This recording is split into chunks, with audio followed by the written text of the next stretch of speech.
میں حالات پر زیادہ اس لیے بولتا ہوں تاکہ کچھ انرجی مل جائے اس دیش کے لوگوں کو.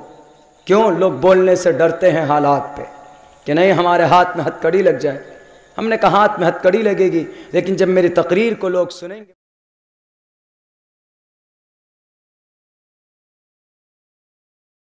طور پر لڑ رہے ہیں تو انہوں نے بولا کہ کیسے قانونی طور پر لڑ رہے ہیں ذرا بتائیے. تو ہم نے کہا کہ میں بتا رہا ہوں لیکن ایمانداری سے میری رپورٹ کو تم چلانا، میرے انٹرویو کو تم دکھانا. ہم نے کہا کہ آرٹیکل 19 کہتا ہے صاف لفظوں میں protection of certain rights regarding freedom of speech.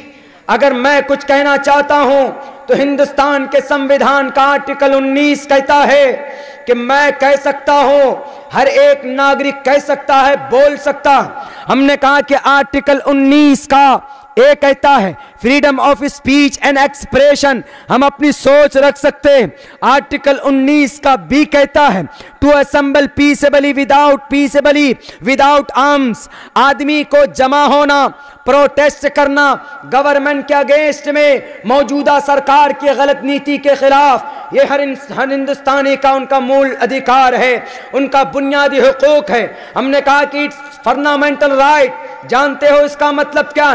Article 12 سے لے کر 35 تک ہندوستان کے ناگرک کی بنیادی حقوق کو بیان کیا گیا. اور میں بتاؤں CAA یہ غیر قانونی ہے. آرٹیکل 15 کہتا ہے prohibition of discrimination on grounds of religion caste sex place of birth, دھرم کے نام پر، علاقے کے نام پر اور ذات کے نام پر، برادری کے نام پر الگ الگ قانون بنا لینا کہ یہ ہندو ہے، یہ مسلمان ہے، یہ شیڈول ٹائپ کے لوگ ہیں، یہ چھیتری ہے، یہ نچلے طبقے کے لوگ ہیں، یہ بڑے طبقے کے لوگ ہیں. کوئی قانون بنانا ہندوستان کا سمویدھان اجازت نہیں دیتا ہے. آرٹیکل 14 کہتا ایکوالٹی بیفور لا، سب کے سب لوگ اس دیش میں برابر ہیں. PM ہو کہ ہوم منسٹر ہو، سب کا مقام اور مرتبہ ہندوستان کے سمویدھان میں برابر ہے. ہم نے کہا کہ یاد آئی، یہ آرٹیکل یاد کر لینا، یہ دفعہ یاد کر لینا. آرٹیکل 20 کہتا ہے protection of certain life and personal liberty, ہر آدمی کی شخصی آزادی، ہر آدمی اس دیش کے اندر آزاد ہے. کوئی CAA لا کر، کوئی NPR لا کر اس کو قید نہیں کر سکتا، کوئی مائع کا لال اس کی آزادی کو روک نہیں سکتا. ہم نے کہا کہ تم یہ سمجھتے ہو کہ مولانا لوگوں کو دیش سے محبت نہیں، ان کو سمویدھان معلوم نہیں. ہم نے کہا کہ انڈیا TV والوں، میں ایک مسلمان ہوں، میرے سینے کے اندر قرآن ہے، میں سورہ فاتحہ کو 1 سیکنڈ کے 5 سیکنڈ کے اندر سنا سکتا ہوں. جس طریقے سے مجھے میرا سورہ فاتحہ یاد ہے، جس طریقے سے میرا قرآن مجھے یاد ہے. when I was 11 years completely, that time I remembered the by heart اور قرآن کریم میں نے اس وقت پورے قرآن کو یاد کر لیا تھا جس وقت میری عمر 11 سال کی تھی. دھرم کے اعتبار سے میں ایک مسلمان بھی ہوں، لیکن تم یہ سمجھتے ہو کہ یہ مسلمان ہیں، ان کو نماز پڑھنا آتا ہے، ان کو قرآن پڑھنا آتا ہے، ان کو حدیث پڑھنا آتا ہے، مدرسے میں جاتے ہیں. یہ ہندوستان کے سمویدھان نہیں جاننے گئے کیونکہ ان کو دیش سے محبت نہیں. تو تمہارا یہ غلط خیال ہے. میں پورے قرآن کو تمہیں یہیں پر سنا سکتا ہوں تو وہیں پر تمہیں پورے ہندوستان کی آرٹیکل اور آئین ہندوستان کو بھی سنا سکتا ہوں. کیوں؟ نعرہ تکبیر. مولانا عبداللہ سالم چترویدی، مولانا عبداللہ سالم چترویدی. میرے بھائیوں، ہم نے کہا کہ جس طریقے سے میں قرآن سنا سکتا ہوں، حدیث سنا سکتا ہوں، میں ہندوستان کے سمویدھان کو بھی تجھے پڑھ کر سنا سکتا ہوں. اس کے منہ سوکھ گئے. ہم نے کہا کہ اس کو میں ثابت کر رہا ہوں، یہ جو پروٹیسٹ ہے یہ ان کا حق ہے، سمویدھان اجازت دیتا. تم جیسے بکے ہوئے میڈیا والے اس کو غلط نہیں کہہ سکتے، یہ تمہارے کہنے سے یہ غلط نہیں ہو جائیں.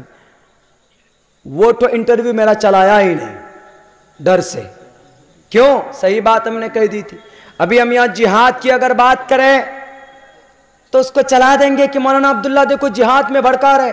ارے جہاد کا مطلب بھڑکانا نہیں ہوتا، جہاد کا مطلب ہوتا ہے چین کی فوج ہندوستان میں حملہ کر دے، ہندوستانی فوج ان کو جواب دے تو اس کو جہاد بولتے ہیں، اس کو جہاد بولتے ہیں. انگریز آیا دیش میں گھسا تو تم سب بل میں گھسے ہوئے تھے.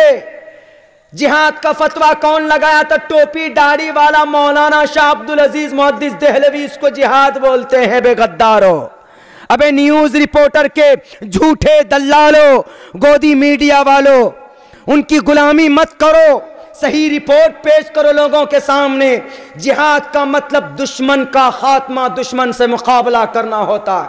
ہماری اس دیش کے ہندو مسلمانوں کے بیچ میں لڑائی کرنے کو جہاد نہیں بولتے ہیں. جہاد کا یہ مطلب نہیں.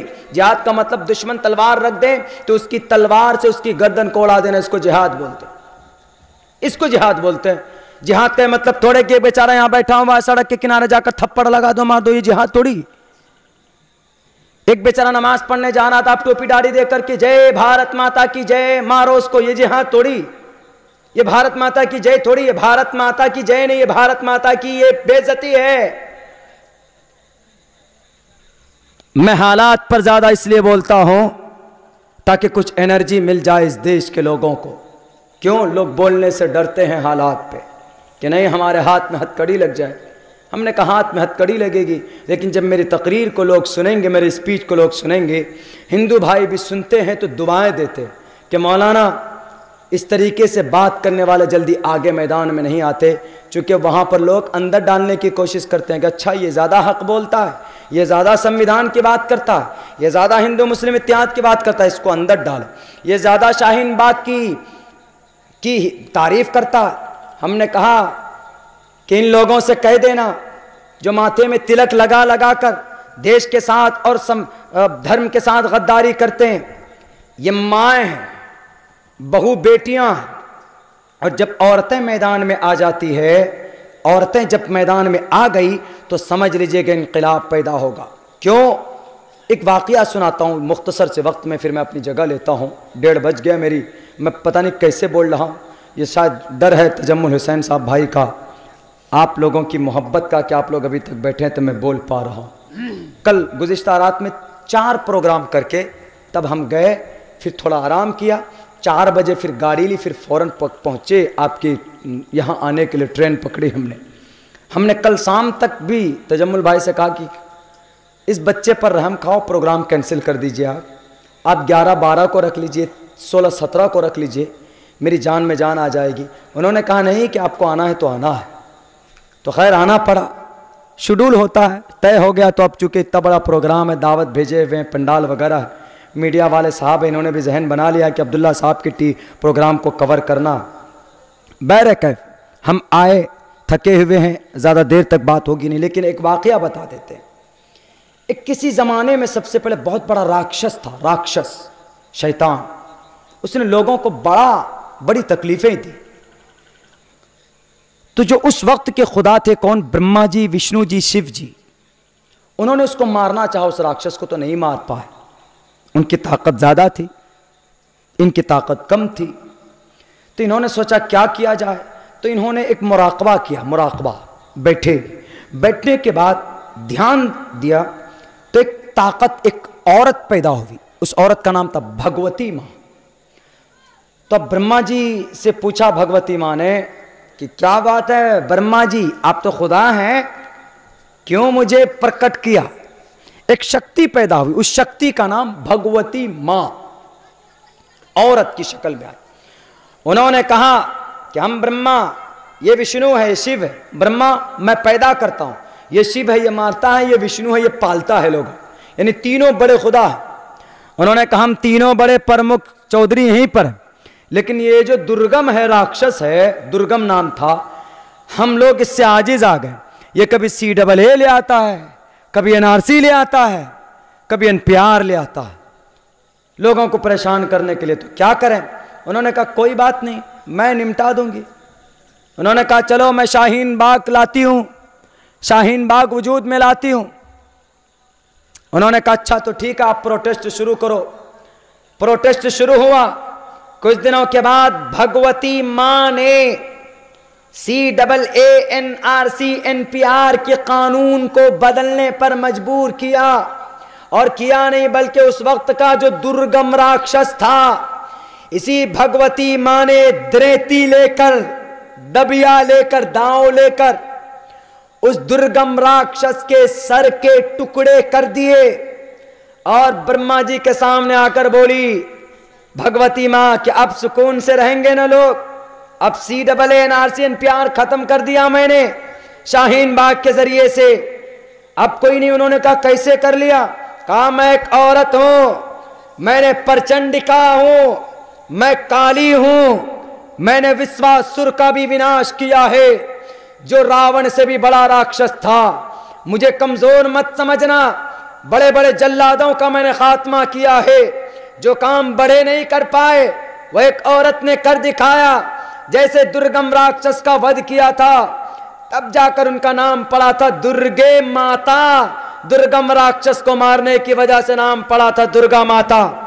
گدی پر بیٹھنے والے PM اور ہوم منسٹر صاحب، اگر آپ نے سمویدھان کو بدلنے کی کوشش کی ہے، آپ نے اس جنتا کو پریشان کرنے کی کوشش کی ہے، تو جیسے درگم راکشس نے جنتا کو پریشان کیا تھا، جیسے راون نے لوگوں کو پریشان کیا تھا، جیسے اندھکاسر نے لوگوں کو پریشان کیا تھا، تو ان کو ختم کرنے کے لیے عورت آئی تھی، ان کا نام تھا بھگوتی ماں، ان کا نام تھا کالی، ان کا نام تھا پرچنڈکا۔ انہوں نے ایک عورت ہو کر ان راوجوں کا، ان راکشسوں کا وَدھ کیا تھا۔ آپ نے بھی اگر اس دیش کو بیچنے کی کوشش کی ہے، اگر اس دیش کی سمویدھان کو بدلنے کی کوشش کی ہے، یا اس دیش میں جنہوں نے بھی دنگا بھڑکانے کی کوشش کی ہے، تو ان کرپٹ نیتاؤں کے خاتمے کے لیے جیسے وہاں درگا ماتا تھی، آج ہماری شاہین باغ کی مائیں ہیں جو ان کے غلط نیتی کو اس زمین سے اکھاڑ کر پھینکنے کا کام کریں گی۔ کیوں؟ کیونکہ عورت میدان میں آ چکی ہے۔